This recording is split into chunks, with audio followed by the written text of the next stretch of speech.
If everyone in the South is as graceful and welcoming and kind and wise as Charlotte, it's no wonder you people have the reputation you do. So thank you, Charlotte, for everything you are and everything you have done. Um, I will share with you that over the last 2 days, people have been coming up to tell me about you and Sam and the inspiring couple you are for so many and how you are a role model to so many. So thank you for the light that you shine. It is held and received here and beyond. So, my friends, a couple years ago, when I was still living in Orange County, which is a part of California halfway between LA and San Francisco, they announced that there were two large fires and they were converging on me. I mean, that isn't what they announced, but that was the practical import of the message.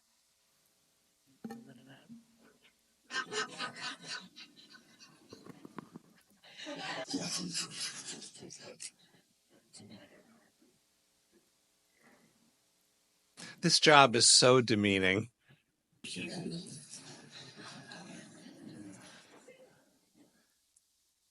So, we were given an hour to pack our most precious belongings because we had to be ready to flee. We had two 5-year-old twins at the time, so I knew we would want to pack them. And anyone who has had or lived near a 5-year-old knows that that's a lot of the packing is going to involve their stuff. But what do you pack when you want to take whatever might be saved from your whole life in one car, 5 hours you got? Pack. So, I don't think we did a very good job, but fortunately the fires didn't make it that far, so it didn't have to be proven. But I think about that every year at this Torah portion, because I think one of the greatest miracles of the entire Torah is found in this portion and goes mostly unnoticed. So you all saw the story. We just read it. I assume you mostly remember it still, that Moses and the children of Israel have witnessed a series of miraculous plagues that brought Pharaoh and his court to their knees, and that God has revealed great power and steadfast loyalty, and that the children of Israel are finally ready to march to freedom. And so off they go, and they make it to the water's edge. And there Pharaoh changes his mind, and he chases after them.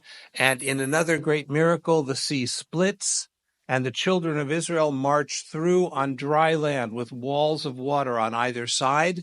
And when they get to the other side, Pharaoh and his army in hot pursuit are in the middle of what had been water. And once again, the water closes in, drowning Pharaoh and his soldiers. That's very impressive, but I have to tell you, I come from Los Angeles, and you can replicate those special effects. That's not a big deal. What is a big deal is they get to the other side, the water closes over, and suddenly they're free. And at that point, of course, a woman steps in, and Miriam says, "Okay, girls, get out the tambourines." Who packs tambourines when you're fleeing for your life? That's a miracle. I will just say, and I don't give myself generally to gender generalizations, that the fact that the women could multitask and organize when the men were just trying to make sure they had their sandals on the right feet. Okay, I get that. But tambourines. What kind of a mind knows that however dark the time, we will need to dance someday? That in fact, There is no greater resistance to pharaohs than to get up and dance. And that the resilient determination to seize joy, it turns out, is a political choice.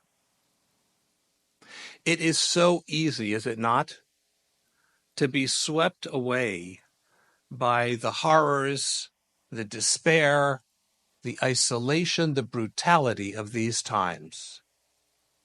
There is evidence in abundance all the time. And one of the negative realities of our new technological capabilities is that it's in our face all the time. If you're like me, you know that you shouldn't go online as often as you do, not for moral reasons, but because it just stirs me up in all bad ways. And yet there I am compulsively. There's even a word for it. It's called doom scrolling. I go on to Twitter, I go on to whatever, and I get pissed off at an anti-Semite I've never heard of, who lives in a place I've never heard of, who said something outrageous, and someone got it on a video, so now I'm aggravated. And that assaults us all the time. The amount of hate, the amount of bitterness, the amount of brokenness that constantly assaults our fundamental sense of decency and a desire simply to be let alone. This is a hard time to be an American. It's a hard time to be a Jew. It's a hard time to care about popular opinion. It's a hard time to make space in our hearts for people who think differently than we do, or live differently than we do, or look differently than we do, or have different abilities than we do. We are constantly molested by the judgments of strangers, and we respond by passing judgment in turn. But somebody knew we would need tambourines on that dismal day. 400 years of slavery. Don't forget to pack the musical instruments on your way out. And we are all of us always journeying from narrow straits to greater freedom. Each of us as individuals, all of us as a community, we are always on that journey of liberation, always on our way to a promise we have yet to attain. Don't forget the tambourines. Don't forget, now and again, to pause from the doom scrolling and to realize I have life, I have love, I have community, I have purpose. I'm the child of a great promise, and I have the capacity to share that promise with others. I am, therefore, unspeakably rich and profoundly grateful. And here I speak for each of us. And the only way, my friends, that the haters win is if we forget to enjoy ourselves. If we are so blinded by the pain that we forget to notice the blessings on the way.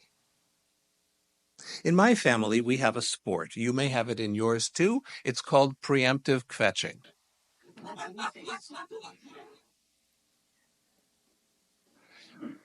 I call my mother almost every day. The one who complains first wins the phone conversation. And with she and I, it's a race to the bottom. But we all do that, don't we? Oh, I'm so tired is how we answer how we're doing. So overworked, so stressed. What if we took a moment? What if you take a moment right now? You don't have to share it out loud. But I want you to think about 3 blessings you've experienced today. From the moment you woke up to right now, just give yourself 3 right now. I'm going to do something rabbinically unprecedented. I'm going to stop talking for a moment.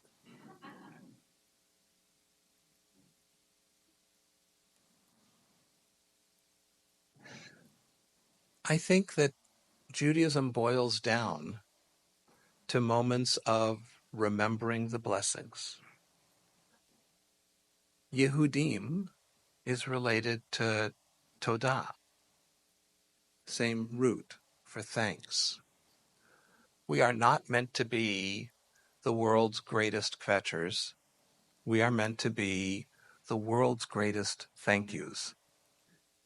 So, to you, Charlotte, to this beautiful community, to this glorious heritage that we did nothing to earn, but is life's greatest honor, to this wonderful country, imperfect as it is, but one that preserves our capacity to make things better.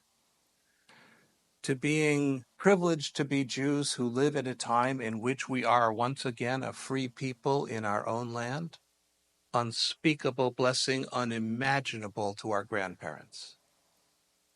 To have each other in this moment. Take out your tambourines, y'all. Let's dance.